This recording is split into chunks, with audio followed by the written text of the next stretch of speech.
This is Restless.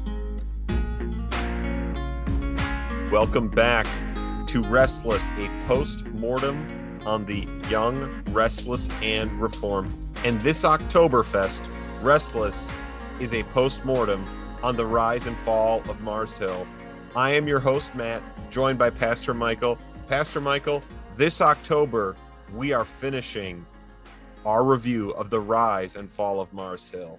We got to push through it. We're going to do it, people. Even these massive, huge episodes, we're getting through them. And we're going to get through one tonight. That's right. We are getting through the second to last normal episode, after which they released, of course, like 10 bonus episodes and after episodes because they had the advertising sold for those. I'll just say that much is clear. If we got to the point where we had tens of millions of people listening to our podcast, we're putting out bonus content constantly. You know what I mean? I mean, we would be doing what we can for that. Pastor Michael has just said, "Come by me. Come. I'm your shill. Better help. Yeah, better help. Whatever other ads are available." There was one with like DL Hughley just talking about something in the last one. But hey, this is a good opportunity, though. If you are, by the way, someone within the reformed world, either in, publishing or maybe coffee roasting or anything like that, and you're listening, or you know somebody in those places and they want to advertise somewhere, we'd love to talk. I've got literally a giant list of people that we've been meaning to email about that. So if you have a business that you want to advertise on the Restless Show, we're open to that. We're thinking about doing that. We just are maybe not best at the side of this podcast that makes money. So this was this was Pastor Michael doing the billboard on the side of the road that's blank that says, "Put your ad here," or whatever. So we are doing the Tempest, the rise and fall of Mars Hill, which I don't know how many ad breaks it had, but it had enough because it was 2.5 hours long. We are not going to play clips from this episode, quite obviously, because there would be too many. But also, I will explain why, as I listen to it, I actually think it will work better the way we will do this. Let me just say, if you are a person, and I know there are some who isn't listening to the rise and fall of Mars Hill, just enjoys our podcast, enjoys the conversations we have on it. If you do want to hear an episode that actually explains pretty much from the inside how Mars Hill actually went down, like not the maybe these beliefs or attitudes, like the actual hard facts that brought down Mars Hill, this is the one episode I would recommend listening to. I think this is the best episode by far from a craftsmanship perspective, from a journalism perspective, from actual new information, from speaking to insiders.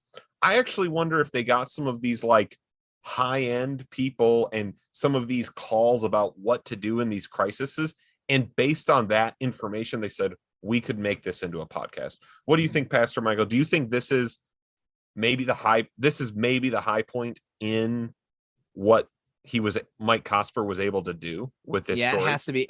And up until this point, the vast majority, even though they've had some interviews with people on the inside, a lot of the interviews have been people from the outside, like giving their expertise on, Jesus and John Wayne, or, commentary from the outside. This is the one where there were so many people. And it's not that it was all that, because we had a few of the people that show up in this episode in the past episodes. Yep. But here you had just a plethora of insider takes, which, we still want to, maybe ask questions about, try to understand what's going on here. But it did give information that you couldn't just get from the outside, right? There are a lot of things that have been talked about in the podcast up to this point that you and I were like, oh, we kind of knew that, right? We knew Mark Driscoll did that thing or this thing. What we want to know is actually some of the behind the scenes. How did it all go down? Why wasn't anybody saying this shouldn't happen? Let's stop this. Or was there and they just didn't get their voice out? What's going on? And this one really delivered in that way, I think. Definitely. Yeah. The big hold your horses if you want with this episode is, again, we still don't get Driscoll's side from him because obviously he was never going to speak to them about this. But So we have the proverb says one side's case seems clear until the other, right? So we do have that. But this is the episode where you've heard Michael and I say so many times in doing this review, we remember that, we heard that live, or we listened to that, or we knew we about defended that. Yeah, I defended that repeatedly. This is the episode where I said I am hearing things and hearing from people I've never heard of, that I never heard about. And so I think this is where, yeah, you see the real journalism. And I actually wonder with some of these people you hear in the earlier episodes, I actually wonder if they were mostly interviewed for this material and they spoke on other things that got edited back in, and that this was because the quality of what they're talking about is just so much higher than at any other point. And there's very little filler from like people giving their comments on it, which again, I think is why, while we could do a 2-part episode on this, I actually don't think it's as valuable, because oftentimes, and this is why we're not using a ton of clips and going to go on forever on this episode, is normally what we're doing is we are providing alternative commentary to the extensive commentary given on Driscoll and on these events. This episode is much more explaining the story, telling the story, and therefore we have a lot, we aren't doing journalism and researching these things and able to present counter stories. So that's not valuable for us to do.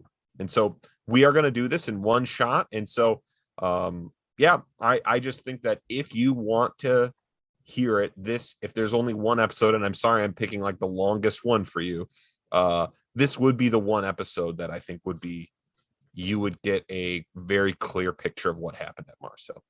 Yeah. Now, that being said, I do think there is still a thesis. Again, it's not going to be as loaded as some of them, but I really think the basic thesis, because this episode covers the last 2 years of Mars Hill's existence. It says the last 2 years saw all the problems building up come to the head as the church began to run more like a business. The abuses were ramped up to protect Mark Driscoll until the dam finally broke. And that's basically how they explain how Mars Hill ended, that they couldn't hold back the controversies anymore. So how did I do? What do you think, Pastor Michael, about this understanding of what happened at Mars Hill? Yeah, that's right. This episode. It sounds fine to me. I was just re-listening to it today because it's been a while since I've listened to it, and it's so long. I wanted to make sure I had a decent memory of what was going on. And I feel like in this episode, there are a lot of episodes where, like, I've felt a little antagonistic because I feel like they're bringing in all of these people that I'm like, I don't think that they actually have the correct view on what went down here and why it went down. And we've talked about that a lot. But this is the episode where I felt like, because there's all these personal accounts, and, again, whether or not you can trust every personal account, the fact that there are so many of them, and they do correspond to so much that we saw from the outside. But the feeling that you get while listening is that like slow kind of buildup of like, oh, something has to break, right? Like as you're listening, you're like, it's coming to that kind of climax where something has to fall completely apart, or there has to be some massive repentance, or who knows what's going to happen. And I mean, I guess we know in this case what did happen. Yeah. And this is actually one of the meta things that I definitely felt while listening to this episode. This podcast exists in an entire genre of podcasts that were likely started by Serial, right? This famous look at this murder case that obviously the producer, Sarah Koenig, she thought he was innocent of, that he'd been wrongly convicted. And true crime, all these kinds of like very personal. The most unique one I ever listened to was like, I think it was called like Finding Richard Simmons, and like just trying to talk to him because he totally disappeared from the world. And that one may be more extreme than this one, but what I just started to like, man, I was like, how is it like really a good thing that there is like an entire genre of podcast and read entertainment where we just kind of like, hey, we're just going to kind of do journalism, but on just kind of stories of people's personal wreckage. Like, because of how personal and how many stories of this they do, That was kind of the meta question. And obviously, why did I have so much time? Why did I think about this? Because this episode is so long. I had time to think about all kinds of different things. And just the one, I was like, is it wise for us to like, because this is not just this, we can say Driscoll was a public figure. This was all public, whatever. This is an entire genre of things. This isn't one thing. This exists in that ecosystem. And so I actually have no idea how to feel about it. I want to jump in there and say there's so many possible ways that this could go off the rails. There's part of me that wants to say, man, I'm really thankful that somebody's doing this because we got to learn, right? Like we've got to figure stuff out. And this guy was so popular, it could be really helpful. On the other hand, I know for a fact, right? Like I know for a fact that there are so many people listening to this just so that they can be the people that are like, yeah, that's right. Like Driscoll was the bad guy and I'm better than him, right? Like you're building yourself instead of like using it as a way to reflect and be like, oh shoot, like, would I do that kind of thing? If I was put in that position, like, is it this ecclesiastical system that I'm also a part of that is really problematic and we should try to rethink it and what we're doing here? Like there are many who will not go there because they just want to dunk on this guy because it makes them feel better about themselves. Yeah. So I don't know. That is a question for each of our discerning listeners to think about with their own listening habits. I don't know. And we just want to build our own podcast. That's right. And we don't do that. That's not who we be. So I think the big thing you first hear in the episode, that is the big kind of complaint that they see being one of the big problems that kind of in the end brings down Mars Hill. And I'm going to call it's the commodification of Mars Hill.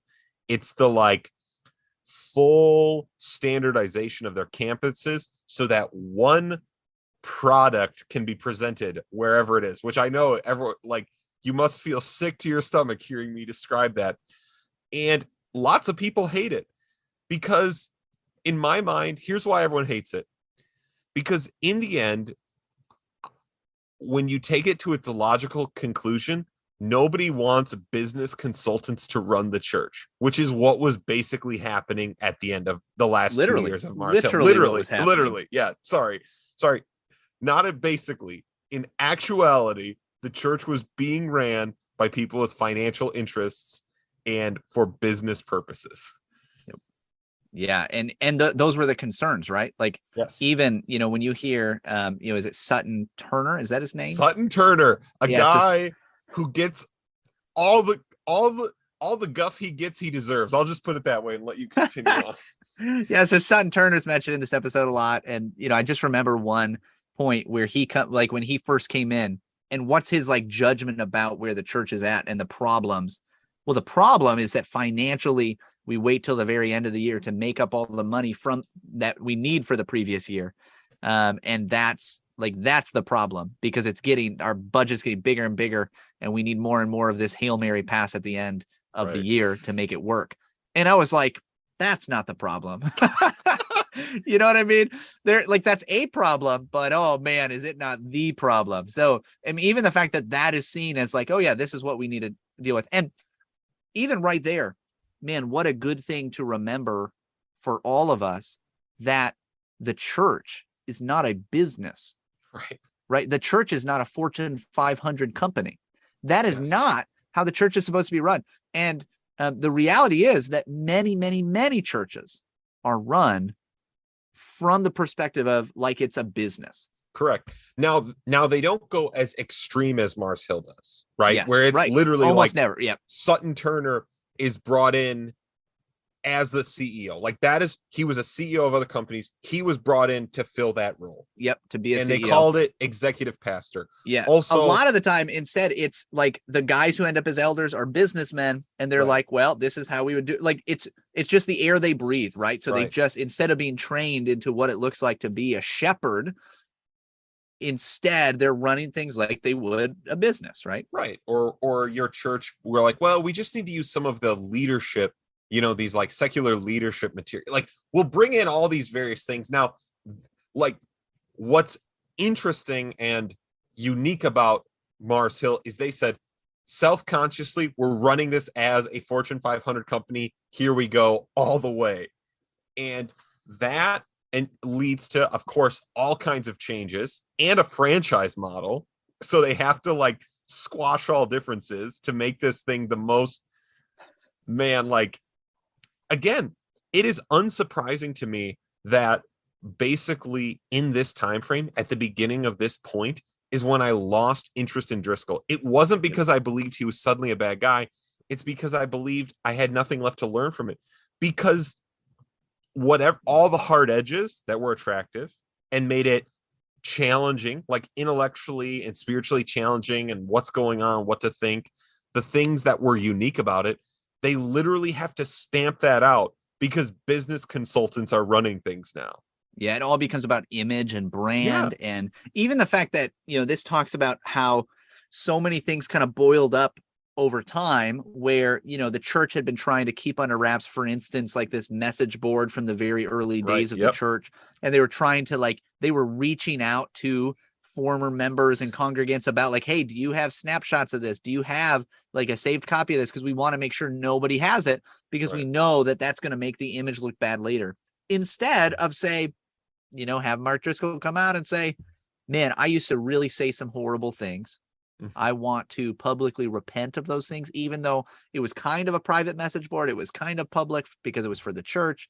And I just want to repent of those things. And I don't even know all the bad things I said, but I said a lot of horrible things and I want to repent of that.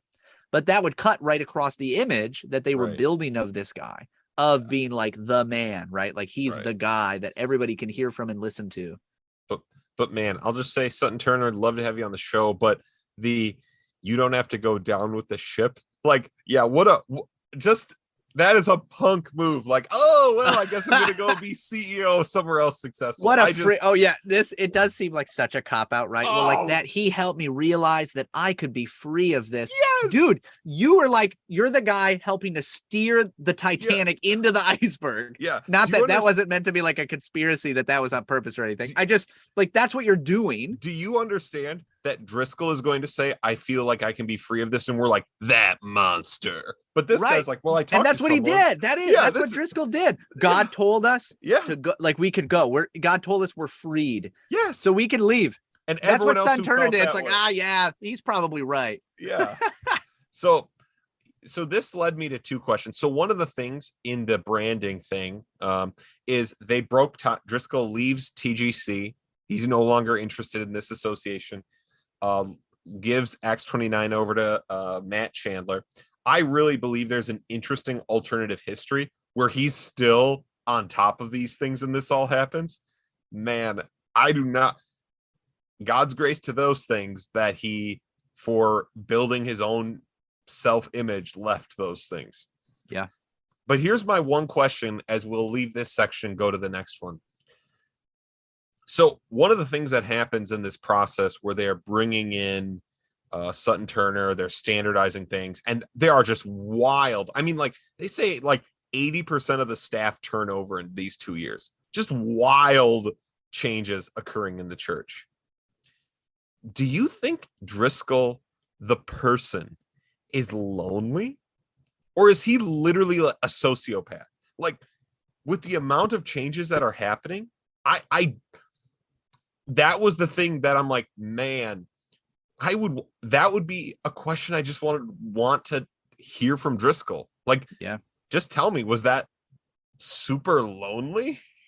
I don't know. Even sociopaths can get lonely, Matt. I guess. Slam that one on a t-shirt. I can't imagine he's not.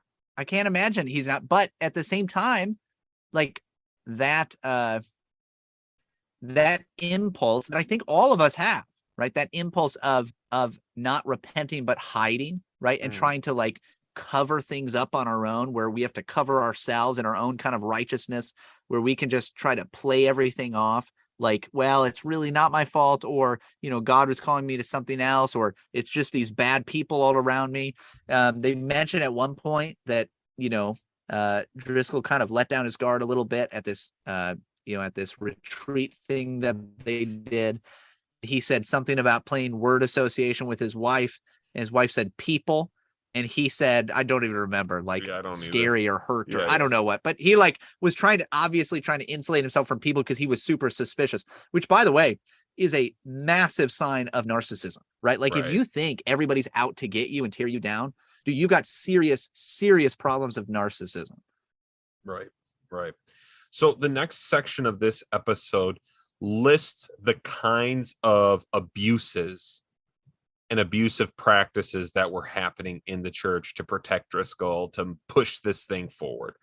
So one just like mic drop unbelievable moment is there's this woman that blogs for them, and they want her, she's like doesn't like the business turn of the church, and so she and her husband end up meeting with him, and she's trying to talk to Mark Driscoll, and evidently, if this happened, oh man, he evidently, this is the only story in this where I'm like, maybe not. He said, I reserve the right to only speak to heads of households. Like, and Driscoll began the war against the patriarchy that day when he made this comment. Just unbelievable.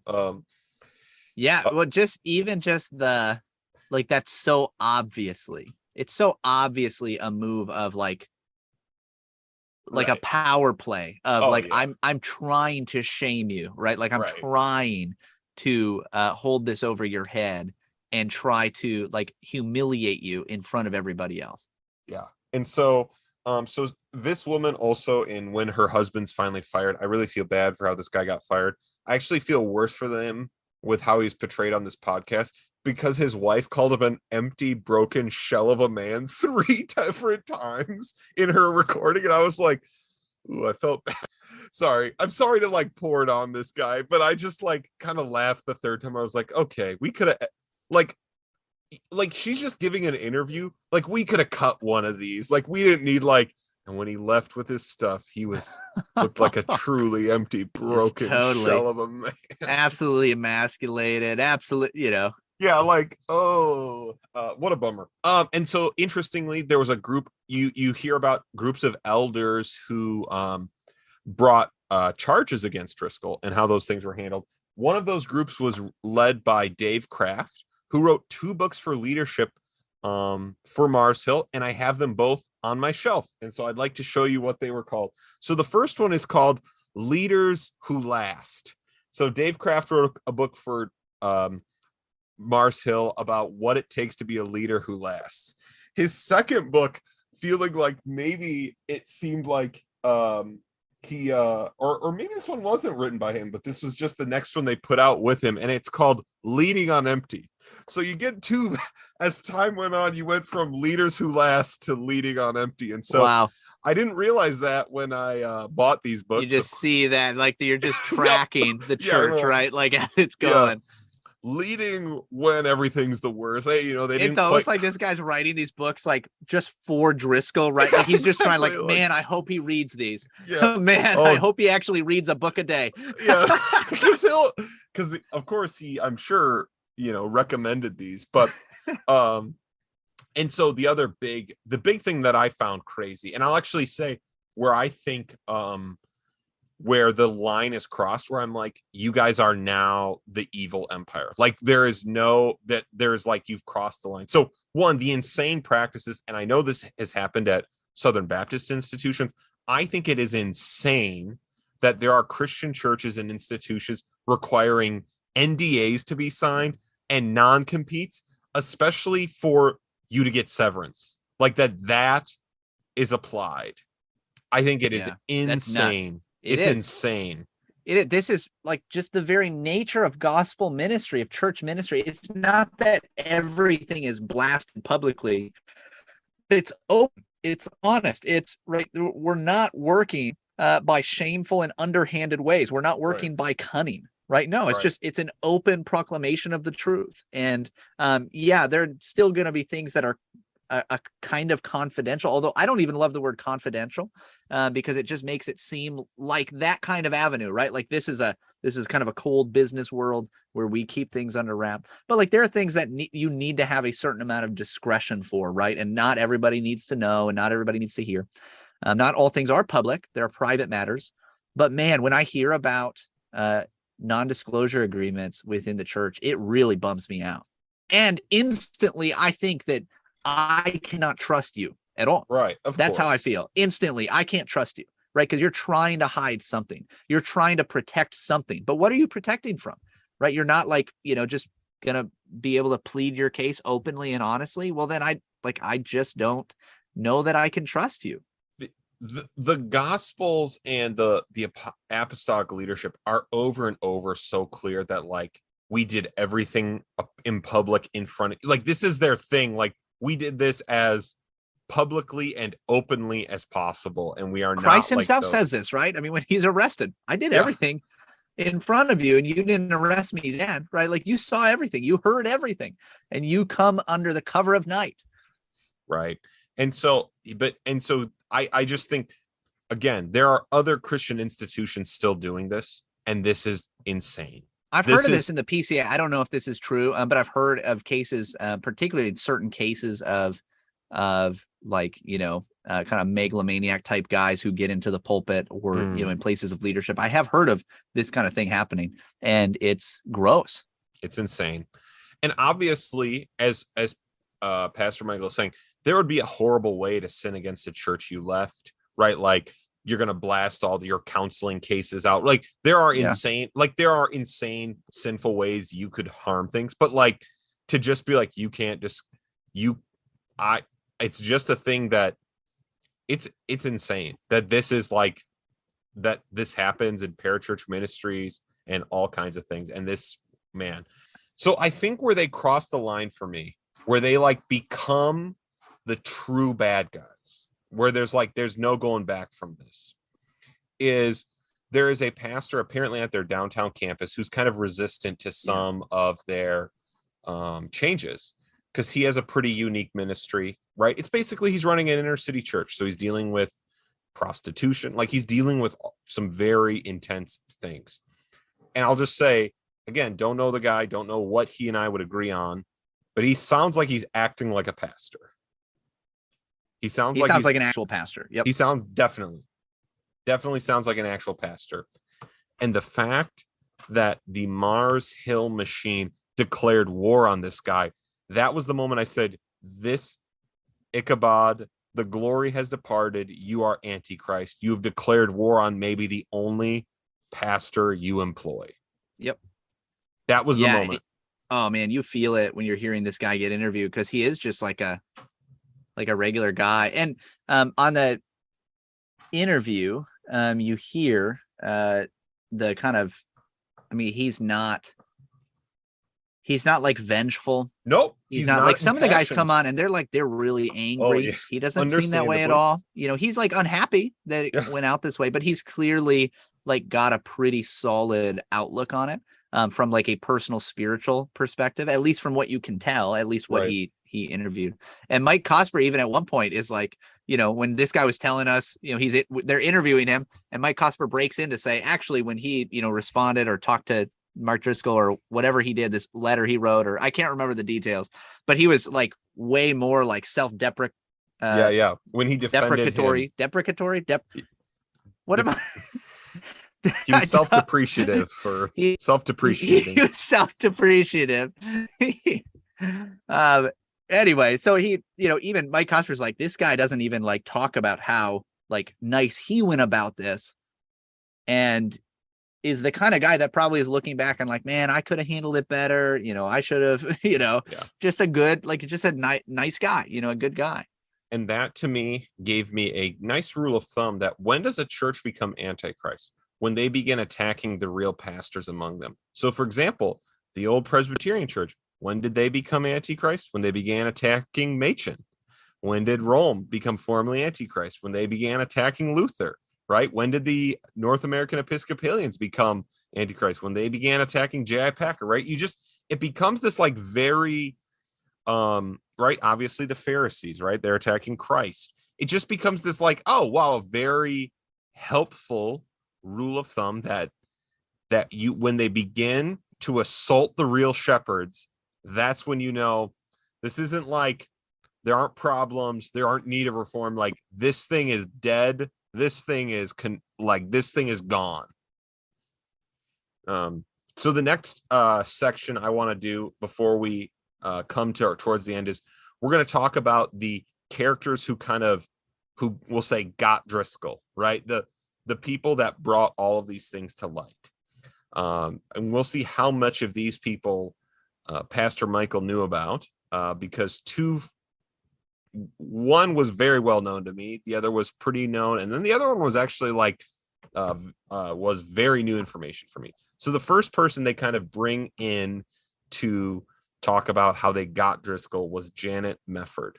Pastor Michael, have you ever listened to her radio show? I don't know if it's still on, but no. The only time I've heard of her, I believe it's very possible that when all this was going down, that I listened to some of this, I listened to that interview or something, but it's so long ago now that I really don't remember. It didn't ring a bell, when I was listening to it on this podcast. I don't think I listened to this interview. I've listened to her interview some other people. She is like the discernment blogger space. She's actually like a fairly J-Mac camp kind of person, which is why she's interviewing him about his antics at Strange Fire, right? That kind of like, I'm sure that kind of grinded her gears and made her decide she was going to go after it. I think the one thing we can give her a lot of credit for is her journalist background actually shows in her ability to interview him. Like all these like Christians who are like trying to do this have no idea what they're doing, but she actually knows how to like run a critical interview, which she did a good job. Yeah, you hear it. You hear even just how she handles it when he like clearly starts to attack her, and like she handles it well. She's able to keep pretty calm, and it seems like not many would be able to do that, especially Driscoll. He was a persuasive guy. He was pretty and he's pretty persuasive in the interview guy. He is, but she's stuck with it, which is great. And he calls her grumpy, like, yo, you're having a grumpy day, I wish this could have went better. Now I'll just say, like, dude, she's a discernment blogger. This is kind of their thing. They're just like, she's kind of it's okay. Like part of her part of the body of the church is I'm kind of grumpy. Their whole shtick is that they're kind of just angry all the time. And we all kind of put up with it and listen once in a while. we like learn, like, right. You could be like, yeah, Janet Mefford is kind of grumpy, but oh wow, I'm learning a lot about what she's presenting in this interview. I do feel like, so she's interviewing him because she found portions of his books that apparently were plagiarized in the end, because she suspected they were. And with how the whole Mars Hill thing freaked out about it, they seem pretty clearly almost definitely plagiarized. I just will say, way to go, discernment blogger, like getting into these details in a kind of grumpy, like super focused way. But I feel like getting Driscoll on footnoting is kind of like getting Al Capone on tax fraud. It's like, you got him. Okay. Like, I don't know. But it put a major kind of chink in this. Like it started causing people to look for their publishing practices. Honestly, how much of it was just that, like, this maybe even would have blown over, except that what she started to do is she kind of, uncovered a little bit. It's like I'm getting, even as you were talking, I was getting the image of like when you pick up like a piece of wood or a rock from the ground and there's all these little bugs and they all scurry. But like she just picked up a little rock and she saw that and she was like, okay, what's going on here? And then like that allowed other people to pick it up. But what you find is that this goes to the money, right? This goes to the publishers. Right. And I think that's where things really started to like change, because if the publishers all would have just like stood behind it, I think it would have just blown over. I really do. I think that there were plenty of issues that were going to explode. Right. But that particular issue of the plagiarism, I think would have blown over because the publishers already had this. Right. They were supposed to already check this. Right. It became, I don't know what the deal was with Mars Hill and Tyndale or whatever, but like, it's clear that like somebody wasn't doing their job. Right. Obviously at Mars Hill, they weren't. Obviously Mark Driscoll, who very likely was not writing these anyway, was not checking them over. Like, but what do they call it? The content system, the Mars Hill like the unbelievable, like And Driscoll didn't write that many books. And again, his later books were bad, and obviously it's clear why. But and where all of these things, all of these stories, all of these things kind of started getting collated and republished and broadcast were at Warren Throckmorton's blog. How much of his blog did you read back in the day? So this was a name that's familiar to me. Okay. But the thing is that I started to like back away from the whole Driscoll thing at least a couple of years before the implosion, maybe several years before the implosion. And so like I was watching a little bit from a distance, right? Like I saw things happening, but I was pretty out of the game by time things like Real Marriage came out and all that. I was already kind of like, I don't really trust what's going on out there anymore. And so I wasn't keeping up with it all completely. But I do believe that I looked at it some, I heard about it some, maybe after the fact I saw it. But I definitely am familiar with it. I own Real Marriage. I have never finished it. Oh, by the way, I forgot Dave Kraft's second book before Leading on second before the Leading on Empty. He wrote Mistakes Leaders Make. So we went from Leaders Who Last to Mistakes Leaders Make to Leading on Empty. Like, what a again, he's just writing for Driscoll. Some mistakes. Maybe you didn't read the first book. I just want to put this one out there. Look out, man. Oh man, just so funny. Warren Throckmorton, I started reading him a lot after the stuff with all the really bad stuff started coming out, which was after I was kind of done with following him a lot. But the guy just literally every day wrote about Driscoll. Like it was like, again, it was a really big deal, but it did feel like obsessive. Like this guy every day wrote things about Driscoll. And so he is one of the people that searched out the Real Marriage controversy, which if you're a listener and you don't know what that is, I mean, you can find this everywhere online, but basically they use church funds and made these really selective purchases to get Real Marriage on the New York Times bestsellers list, which is evidently a fairly common tactic. Probably isn't anymore. I'm sure these algorithms have gotten better at figuring out when this is done. I don't know. Yeah. I don't know if that's true. How many of the algorithms are built to allow for that still with the right purchase, with the right kind of money coming through our hands. We're willing to bump this up again. You know what I mean? But yeah, so Warren Throckmorton is like, he is the anti-Driscoll person. Like everything about Driscoll, Warren Throckmorton's against. So if you read him long enough, you'll see him be against complementarianism and all kinds of stuff. And so he just basically everything about Driscoll he wrote against. And this is fascinating, by the way. Just the fact that so often these guys who are like Driscoll, who are just these like, they're really on a certain level, right? Impressive, right? Like they're impressive individuals. They're clearly good at what they do, but they're also sociopaths, or at least seemingly they're also narcissists. But what's crazy about it is it so often works. Right. That's what's so hard about this stuff is because like you're a narcissist and you start creating your own little world and all of a sudden everyone else starts living in it. Right. Like, what does that do to you? You start to like, be like, whoa, like when I say this, we just do it and it becomes something. And like, that's gotta like contribute to some of it too, right? It becomes this feedback loop of like building yourself up all the time. And so you've got guys like this who all of a sudden they start rotating around you. Yeah, they hate you, but their lives are about you, like they're still all about you. Whereas a guy like Driscoll, you got to think that like, it was good that you have certain people that are uncovering things. But how much of this, if people just ignored it and the people who were like, yeah, I can't put up with this stuff, were like gone. And all the pastors at the church who were like, oh, this is bad news, actually left, actually said something and left instead of waiting around a long time. Like if that just would have happened, how much of this would never have gotten where it got? Right. I don't know. I don't know. Maybe it still would, but it's just interesting to me to think about. And then one of the things that was one of the biggest breaking points, and this was a totally new thing to me, was the republishing of the William Wallace posts, which we talked about really early on.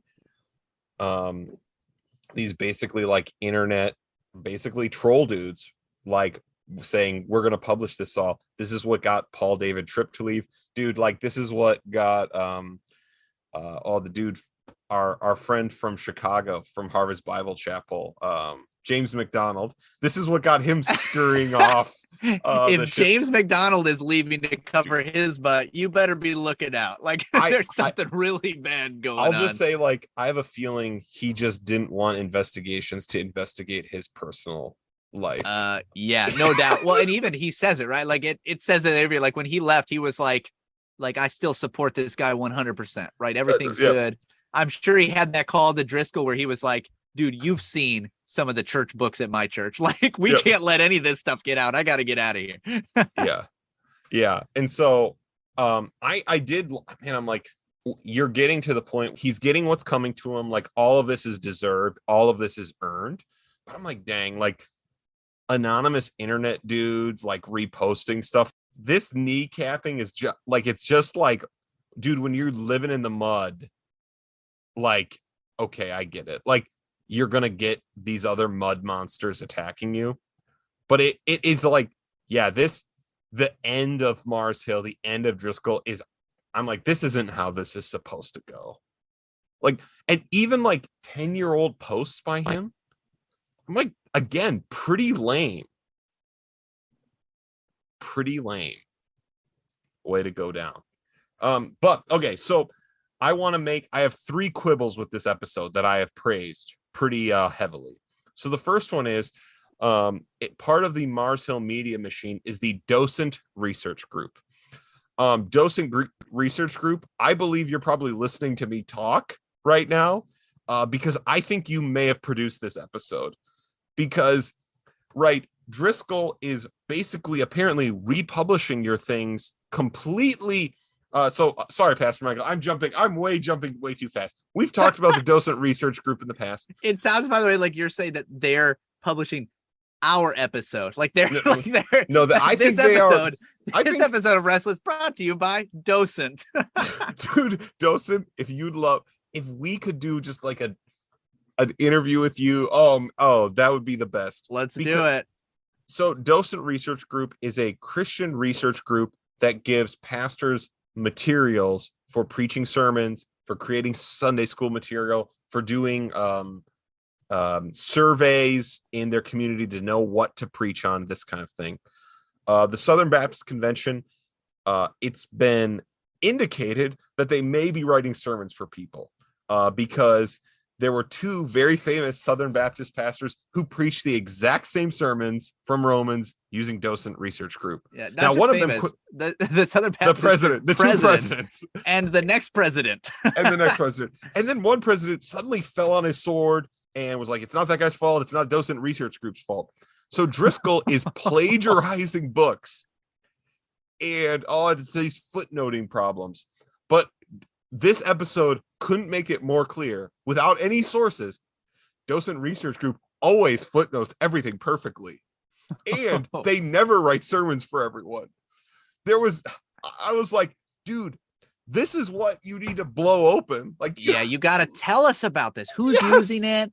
Are they actually using it for sermons? Because you could try to find out. Like, somebody could be doing that research right now. Why don't these people get damned by association with Driscoll? Why are they like, well, they were the good guys, just so you know. Like, just to be clear, them doing all of his sermon and book research and drafting stuff for him, they were the good guys. It was how Driscoll, like, I think they wrote his last, like, 2 books, probably. Yeah, probably. Pretty clearly. And we just want to know, right? Like, and is it possible that, like, they literally just have guys, they just go do research, you pay for that research, you get it, and then, like, the Mars Hill team that was actually writing these things, they're the ones that were like, yeah, we're just not going to footnote that part, we're going to keep that out, whatever. And Docent actually had nothing to do with it? Maybe, but I want to know. I want you to tell me, because this shows up so much. And the fact that this episode comes out after there's been a pretty significant scandal in the last year or 2 with Docent. And that you quickly defend them. So that is just, dude, the conspiracies are alive, Docent, just so you know. Like, you can squash them. Just come on out. Just tell us, right? Yeah. Because the thing for docent, and now maybe there are pastors who don't want to admit they buy and preach written sermons, but there are plenty of pastors who do that and are just okay with that. Like, people do that, docent. And again, the fact that you don't want us to talk about that is the really questionable thing. So, and I do know you have to sign NDAs to use docent materials. So another really, really cool thing. So the other question that doesn't get answered is they mentioned this literary agent that Driscoll and the church started using. And that's who apparently, because of course it wasn't Sutton Turner. They don't know anyone in the leadership whose idea it was to buy all these copies of Real Marriage. They just can't think of whose idea it could have been. It was nobody's. But that they started using this one very famous retail book agent, and that he really pushed all this forward. And that they used this agency called Result Stores, and that's how they bought all these books. And they mentioned this is a really popular way to do things, even in Christian publishing. They throw out Dr. David Jeremiah, who no one in our circles cares about, under the bus for doing this. Right. And then they just, no one in our circles, because they're not 75 and 80 years old. Yeah. and they just go, and and there are lots of other people he represents, and then the end. This would be your perfect moment to just read the list of who he represents. Yeah. And what Christian publishers he frequently works with. If this was such a big deal that Driscoll used this, then tell us who else uses it. Yes. So there were just these two moments where I noticed this pulling of the punches of the journalism that had been done. Now, so my final quibble is actually with a theological bias. So early in this entire podcast, we have lots of things where complementarianism, as we've noted, Driscoll's views on men and women, the Bible, the teaching, these biblical teachings of complementarianism are in part, not all, they are in part of the reason for Driscoll's abuse, view of women, horrible misogynistic comments, right? That this theology plays a part in what he's done. And again, that is a perspective I would expect a large group of people to have. Egalitarians, feminists, that whole group. It's not a surprise that people believe that, right? However, this is the episode where the full even-handedness totally breaks down. Why aren't Driscoll's antics at Strange Fire, which of course I thought were cool at the time, and the fact that he leaves the church saying God says I'm released, the fault of charismatic theology in Pentecostal churches? How come those are like, I can't believe he said God told me, whereas how come again, this is where you see the bias, the messaging that they're trying to produce. This kind of turn where certain kinds of theology, well, that's why part of why Driscoll was the way he was. The other one is, I can't believe Driscoll would make charismaticism look so hokey as to say God told me to do something I just wanted to do, which, just to be clear, I'm sure he's the only person that listener, who's right. done that. Every one of us just thought of a list of people that we know have said that a million times, because that's what everybody does in these kinds of circles. No, I felt this exact same way. By the way, that listening to this, I felt just the dangers of using these spiritual terms and ideas in such a way that it just allows for this all the time, right? Like this kind of theological system that allows for you to just say, well, God told me to do it. And everyone else either has to say, well, it is something that either God told him, or like, I can't trust this guy at all, right? Right. And generally speaking, what they're going to say is like, well, I guess I got to listen to him. This happens all the time. I know evangelical churches in my area that, like, somebody tells them, well, I'm being called to this or that. And they're literally like, well, like, leaders in the church will be like, well, we don't like that, and we don't think you really are, but who are we to say? And I'm like, I don't like you're the leaders of the church. Like you're the exact people to say. You are actually, like it's part of your job. In fact, before God. even when the charismatic gifts were operative by apostolic instruction, Paul said, "Let the elders say if this is true or not." Like you're still supposed to test the prophecies, right? Like you still were the person to say when it was not even under debate of whether or not this person was actually a prophet. Yeah, no, I felt this way a lot, that these elements, both of the of the charismatic theology that allowed people to say things like, God told us this is the way we're going. And so if you're not willing to join us, you're not with God. And on the other hand, the theological systems, the ecclesiological systems that allow you to have the one guy who then like appoints a couple of guys who then fire everybody and then like builds a team of people that just will do whatever you say, like that too, right? Like these different systems are so broken and so obviously ripe for abuse.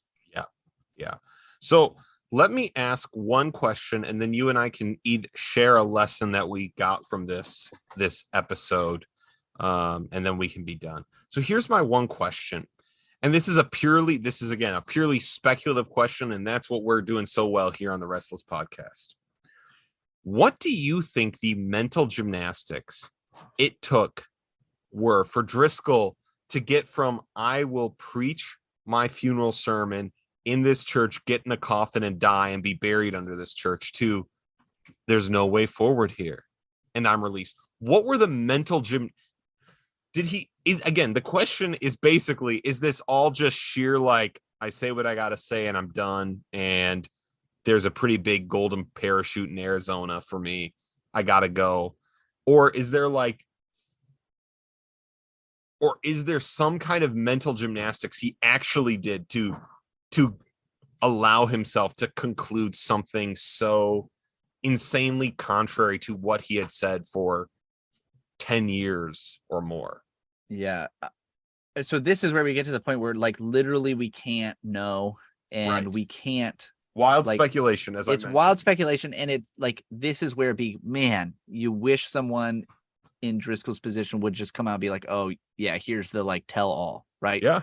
Let me actually explain it. Like I pray that he would repent, of course, and then come out and be like, "Wow, yeah, here's how it all went down. Here's where my like psyche was, and how just like turned inward by sin I was, that I could actually say some of these things and do some of these things that I did." Because I just don't know. It's hard to say. But listening to this episode, when you listen to the ways in which, particularly the Spirit of God, but also at times Scripture, are twisted in order to like be used as a kind of cudgel against people that won't listen, that won't like get in line with this new mission of Mars Hill, it just makes me think that like it would not be that hard to turn that in a sense on yourself and just lie to yourself.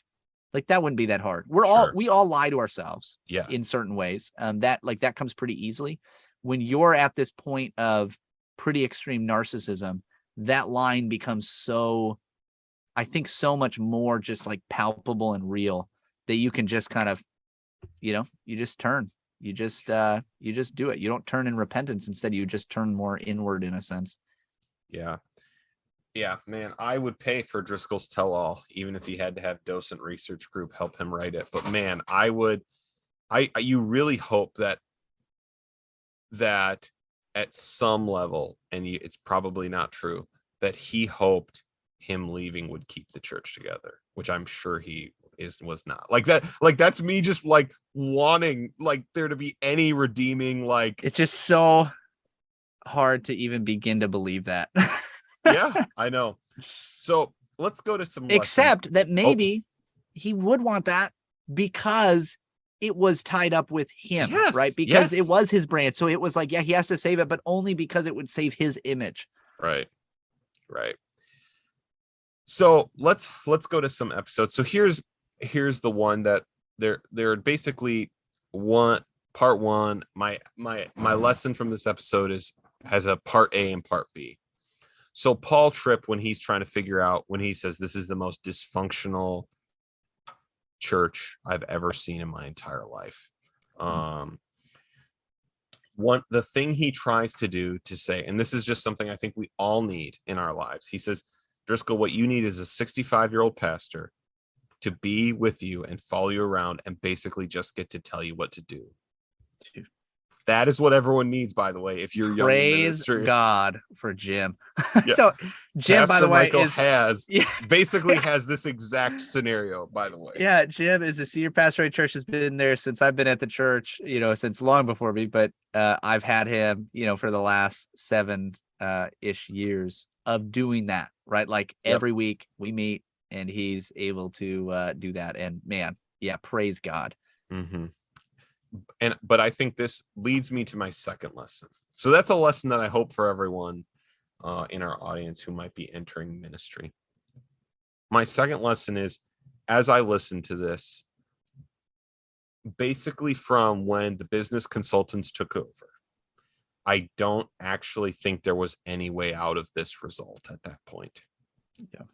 I think that there was nothing that the cake was baked, the flavor was there, it was all already done, and there was no changing it.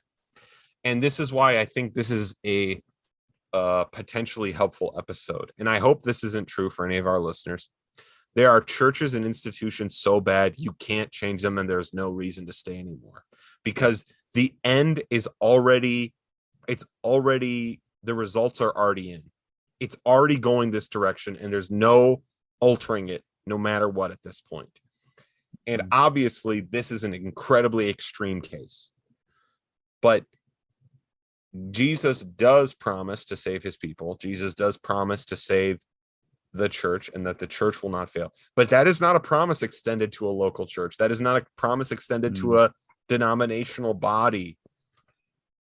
And I just think that there are times where God's judgment and his discipline, that it's coming. Yeah. It's just going to happen. And that there was nothing that could have changed it at that point in the church. Yeah. I think this is a good thing just to meditate on this. So just,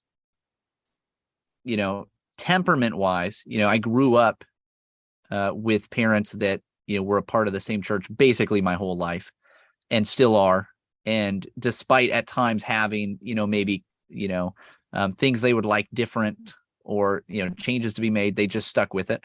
And that really impressed me and stuck with me. And so basically everywhere I've lived, I walked into a church and I said, I'm here, right? Like I'm not leaving. I'm just going to be here no matter what. I've been in churches where like I am, Reformed, complementarian, more conservative, and like that's not at all where the church is at. And it's really hard for me to be there, but I'm like I think that I have a place here and I can like serve this church faithfully and hopefully help move it in the right direction. I have lately, I hope I'm wrong, but man, lately the more and more that I see the state of the evangelical church in America, not particular denominations per se, but just like in general, like just the ecosystem of the American church, things like this. I just think, man, I think there's a lot more churches that I would put in the camp of there's no turning this around than I would like to admit. Like I generally want to be extremely positive. I always imagined my life would be a life going into a church that was in, kind of maybe a more general evangelical church. And I would spend my whole life bringing it to the point where it would be mildly reformed. And that would be it, right? Like that was going to be my whole life. And so I'm not saying this as like the kind of guy who wants to go into a church and blow it up. But man, I do think there are probably more churches that are unsavable than we would like to say. And Lord have mercy. Lord have mercy. Seriously. So I'll say my lesson that I took away from all of this and trying to like think through all the different things that I thought and even felt while listening to this. I think the biggest thing I was impressed with, in a sense, was the importance of the honest and open statement of the truth in church ministry, and particularly thinking about a situation like Mars Hill. Like if you are in a situation where you think something's going wrong, say something, do something. And if you get fired for that, like, hold your chin up and walk out the door. Like, that's okay. Like, this is like, it might be hard, but like, that's okay. It is far better to save your soul, right? And to be honest, to actually like seek to do what is right, than to simply acquiesce and just kind of allow yourself to be taken by some kind of trend. And I'm not trying to make that seem like it's really easy or simple or straightforward even, or maybe you've been in a place forever and you're like, man, I can't imagine that this is actually where we're at. Maybe there is still more hope than I thought. And I know a lot of guys in this situation in Mars Hill were feeling that way, right? Like, hey, maybe we can turn this around. Maybe we can do something. But there are so many stories here where I thought, there's so much regret, obviously, that you didn't say something and do something sooner. So just do it. And like, whatever the consequences might be, like, if you are being honest and truthful and trying to live above reproach and still listening to counselors and listening to those who are older and wiser. But like, if you see something wrong, you see some kind of megalomania going on, hey, say something, do something. And if that gets you kicked out, I think you should be happy with that result, even if it's difficult at the time. Now, I was really impressed, by the way, with some of these guys who, like, they did say something, they did do something, they left, and they even gave up any chance of money or something like that. Simply because they were like, no, I'm not going to sign a no compete order. Right. Like, no, I can't do that in good conscience, and I wouldn't do it today. And that was really encouraging to me to hear some of those stories. Turning down months and years worth of salary, I'm like, man, I don't know. Yeah, that's huge. That's where I'm like, yeah, I'm with you on this lesson. Men of God, rise up. We just, like, whatever church body you care about, there's not enough people just saying, like, not being passive aggressive and not just actually engaging. But man, when I'm listening to guys saying, like, and that's when I turned down a year's worth of salary, like, and a salary here was a lot, like, I'm thinking about how much that would be. Oh, I'm like, yeah, I hope I would do that. Yeah. I hope I wouldn't be like, well, I mean, it just makes sense. I mean, I've got to, like, my family. But man, those guys do deserve a healthy tip of the hat for that. While we can say maybe you should have done something, you should have tried earlier, whatever, that's beside the point. But in that moment, deciding that was godly and was honorable and is something we should all be willing to do, which is very, very different than the I'm released, I don't have to go down with the ship.